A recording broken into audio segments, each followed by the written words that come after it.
Today we move on. We're at chapter 29, and we're beginning, it says, in the 10th year, in the 10th month, and the 12th day of the month. Once again, as I'll remind you, that the fall of Jerusalem happened in the 11th year, in the 4th month. So we're right before that.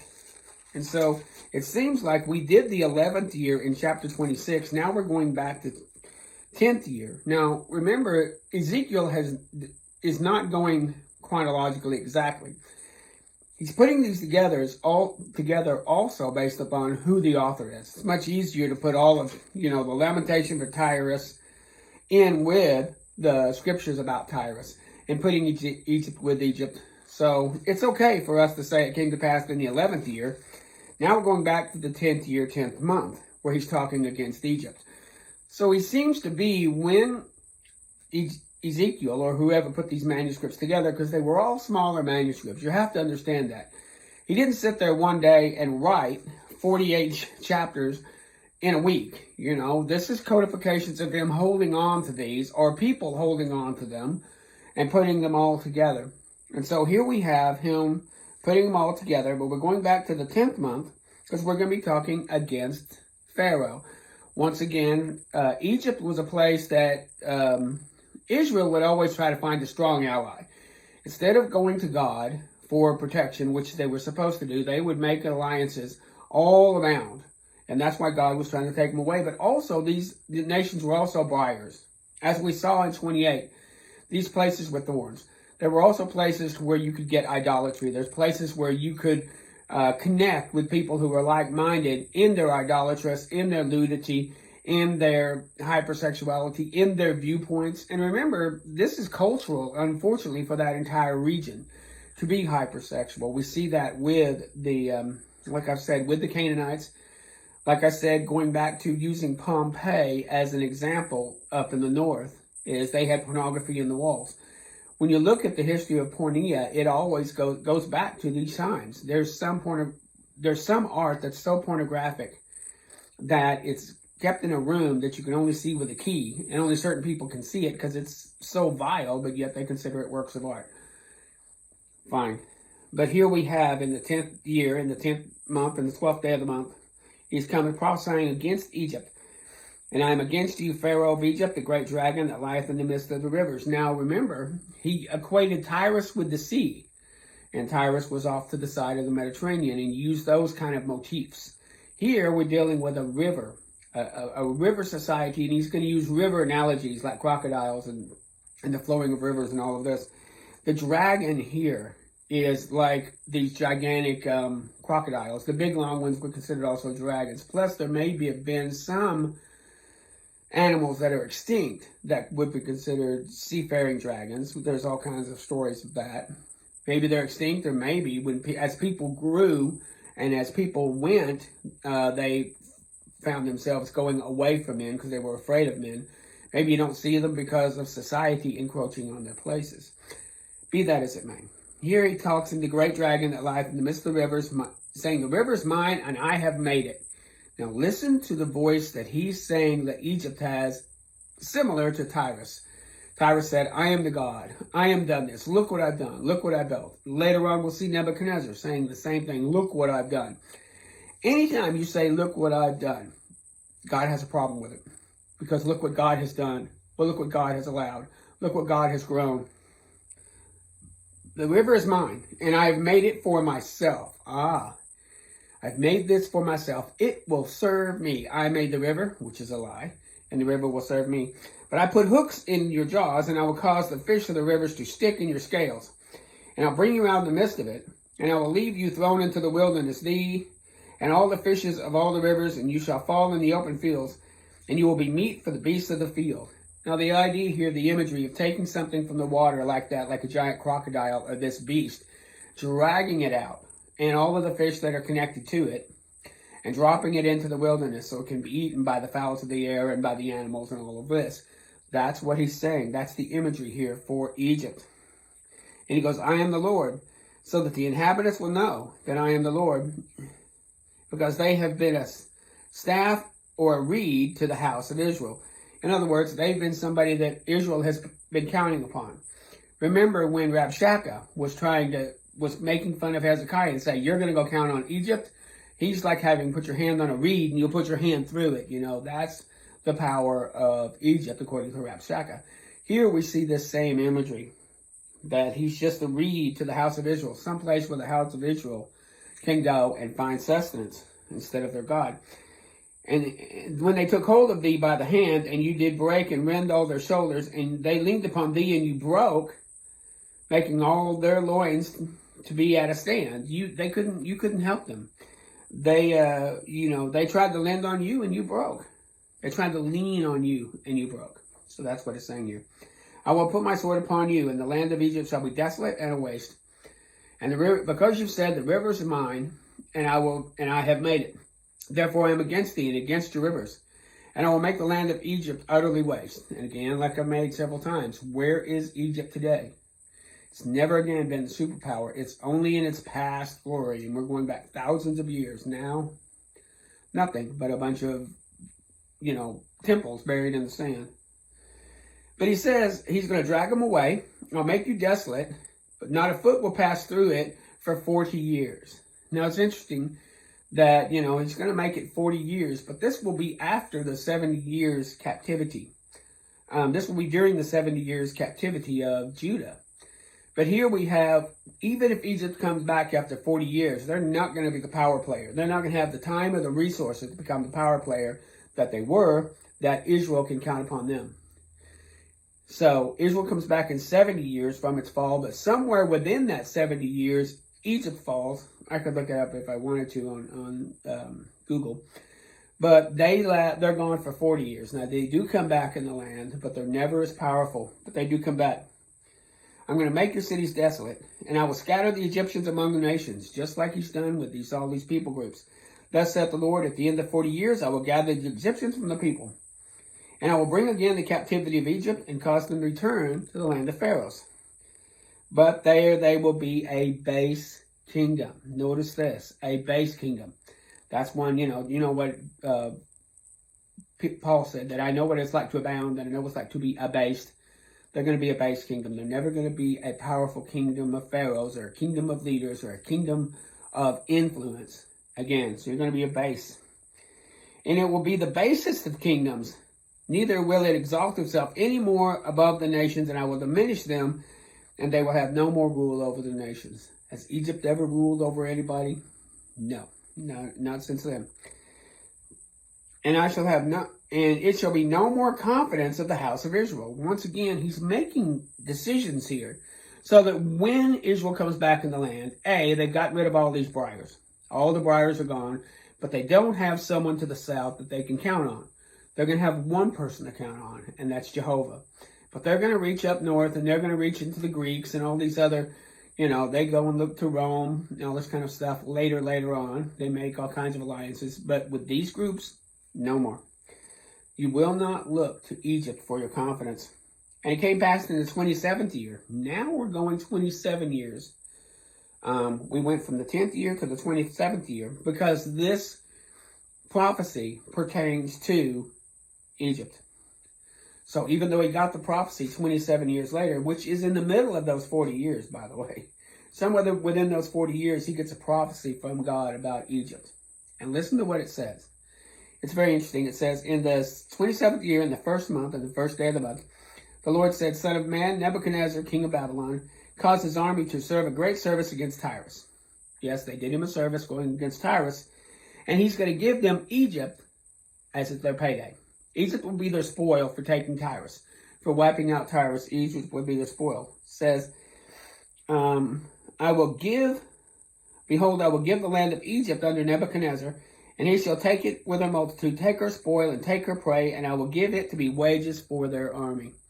So he's given all these people, all these resources will be payment back for what Nebuchadnezzar has utilized in taking Tyrus. So here he's paying them back.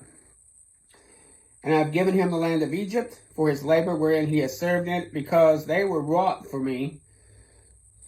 And in this day I have caused the horn of the house of Israel to bud forth, and I will give thee the opening of the mouth at the midst of them, and they shall know that I am the Lord. He will give them, when Israel comes back, they will have some of the southern company country called the southern mouth. And when they're looking down, of course, on Egypt, there will be no sustenance there for Egypt to be to them. And remember, Egypt's coming back. So this taking of Egypt, making it desolate for 40 years, and then the Egyptians come back. So this little bitty prophecy that's from like 17 years later is thrown in there just so, they can see, dovetailing this whole idea. And the word of the Lord came to him in chapter 30. Thus saith the Lord God, howl, howl for the day is near, even the day of the Lord is like a cloudy day. And the sword shall be upon Egypt, and a great pain upon Ethiopia. When the slain shall fall in Egypt, and then I shall take away her multitudes, Ethiopia and Lydia, and all these mingled people, and Chub, and the men of the land that are in league shall fall by the sword. He's talking about that entire southern region, and you're going down to Ethiopia, then across the Libya, and that entire top of Africa is going to be taken. Those that uphold Egypt shall fall. So here it's interesting.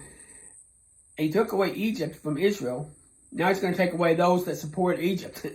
Egypt can't come back. They're going to lose all their supports when it comes to trading with the West or trading with the South. That's going to be no more. I'll take away the pride of her power, and they shall be desolate in the midst of the countries, and are desolate.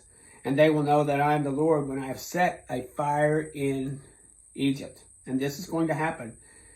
So we've got this, and in that day shall messengers go forth to make the careless Ethiopians afraid, and great pain shall come upon them. And thus saith the Lord, I will make the multitude of Egypt to cease by the hand of Nebuchadnezzar. He and his people, the terrible of the nations, shall be brought to destroy the land and draw the swords. And I will make the rivers dry and sell the land as a waste to the wicked. I, the Lord, have spoken it. I will also destroy the idols, and I will cause their images to cease out of Noth. And he goes through all these cities. This was the Canaanite area and Egypt were places of strong idolatry. If someone wants to get away from idolatry, like Judah did for a while, did under Hezekiah, did under Josiah, tried to get away, but there was always a pusher.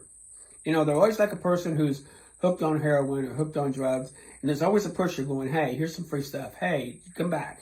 Hey, come on. There's this enticement from these other nations. He's trying to get rid of that so that they'll stand before him. He's going to get rid of all of those. He says the young men of Avon shall fall by the sword. In Tephines the day shall be darkened, and I will execute judgments on Egypt. And it came to pass in the 11th year in the first month. So we're talking about the 11th year in the first month. Now we're backing up a little bit because we did cover the 10th year, and then when we went up to the 27th, we had covered the 11th year in the first day of the month. Now we're going to the 11th year in the first day of the month in the 7th day of the month. Now back in 26, it was on the 11th year in the first day of the month. So 11th year, first day of the month. Of course, the implication there is the first month. And here we're going to have God speaking in the first of the month on the 7th day. So they're 6 days apart, chapter 16 and chapter 31. Although they do, like I said, they take and grab parts from the future to throw in here to talk about Tyrus, talk about Egypt. But here we are leaning more on to the 9th of Av. That's the day in 587 BC when Jerusalem fell to the Chaldeans. Even chapter 31 says, and it came to pass in the 11th year in the 3rd month, in the first day of the month. Now that's about a month and a half before the fall, because they fell in the 11th year in the 4th month, 9th day of the month. So we're getting close to it. So here we have in chapter 30, it came to pass in the 11th year in the 1st month, in the 7th day of the month, probably 7 days after the other one. He goes and says, Son of man, I have broken the arm of Pharaoh, and lo, it shall not be bound up to be healed, to put a roller on it, to bind it, to make it strong to hold a sword. It's not going to be able to. The idea of putting a wooden splint on someone when they break their arm. Seems like they understood that, how you set the arm and let it grow back. It's not growing back for them. That's what he says here. Thus saith, Behold, I am against Pharaoh, king of Egypt, and I will break his arms, the strong, that which is broken, and I will cause the sword to fall. And I will scatter the Egyptians among the nations, and I will will strengthen the arms of the kings of Babylon, and I will break Pharaoh's arms, and I will strengthen the arms of the kings of Babylon, and I will scatter the Egyptians. So that's what he's done here. So we see this is going against Egypt. You know, when he puts all of those together, again, not being chronological, but he's being topical here, which is just fine to be topical. Chapter 31, and it came to pass in the 11th year, 3rd month, 1st day of the month. This was 6 weeks before the fall. He goes again talking against Pharaoh.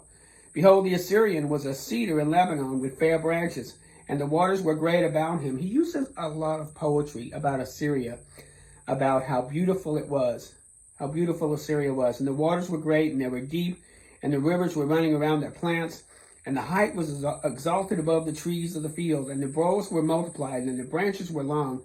All the fowls of heaven made their nest in their boughs. These were big. This was a big area. How beautiful, how strong, how magnificent Assyria was.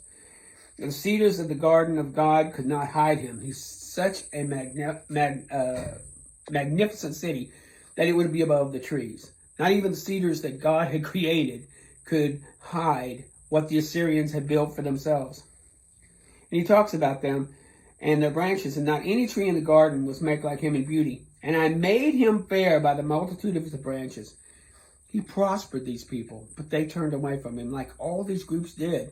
He's saying that these groups didn't prosper without him, but because of their prosperity, they chose not to glorify the God of heaven, but to say, look what I did. Nebuchadnezzar does this later, and he pays for it. But he talks about Assyria here. And he says, I have delivered him into the hands of the mighty one of the heathen that will surely deal with him. I have driven him out for his wickedness. The strangers and the terrible ones of the nation shall cut him off, and they'll turn him about the mountains and all the valleys. Upon his ruins shall the fowls of the heaven remain. To the end, none of the trees by the water exalt themselves for their height, neither do they shoot up from the top. All that drink water, for they are delivered unto death. So he talks about how beautiful it is, how strong and magnificent it is above all the trees. It's beautiful, it's magnificent, it's better than, it's comparing it to the gardens of God. And he goes, in that day when he comes down the grave, I will cause a mourning, I will cover the deep for him, and I will restrain the floods thereof, and the great waters have stayed, and I cause Lebanon to mourn for him. So he covers him with water. And I need to go in historically, because I think there was, Tyrus was destroyed by a large wave, like a tsunami, or large wave of water. But here he's talking about that. I will cover the deep for him. Lebanon will faint, and I will cause the nation to shake at the sound of his fall, and I will cast him to hell and down into the pit. They also down in hell with him, for they have been slain with the sword. His point of all this goes to the last verse, where he says, to whom art thou like in glory and in greatness among the trees of Eden? Thou shalt be brought down with the trees of Eden unto the nether parts of the earth. Thou shalt lie in the midst of the uncircumcised, and with them that are slain by the sword. This is Pharaoh and all his multitude. So he's talking about how magnificent this other place was, and they got wiped to the ground. And guess what? That's going to happen to you too. He gets very descriptive here and very fierce against these other nations. We need to remember that he is not just the God of Abraham, Isaac, and Jacob, but he is the Elohim of all the nations. He came, like I've said several times, that through Abraham, all the nations will be blessed. And later on, we see all the nations taking the Hebrews and go, we want to go to the mountain of your God. We see how your God is blessing you, and we want a part of that. So people will love Jehovah later, but right now, they're hating the people of Israel. They're just wanting to fornicate with Israel, just wanting to support Israel for their own goods, and they're full of pride for themselves, and God's laying the whole area waste. But later on, he'll bring Israel back. Israel will thrive, and one day, Israel will be above all the nations when Christ comes and establishes his throne.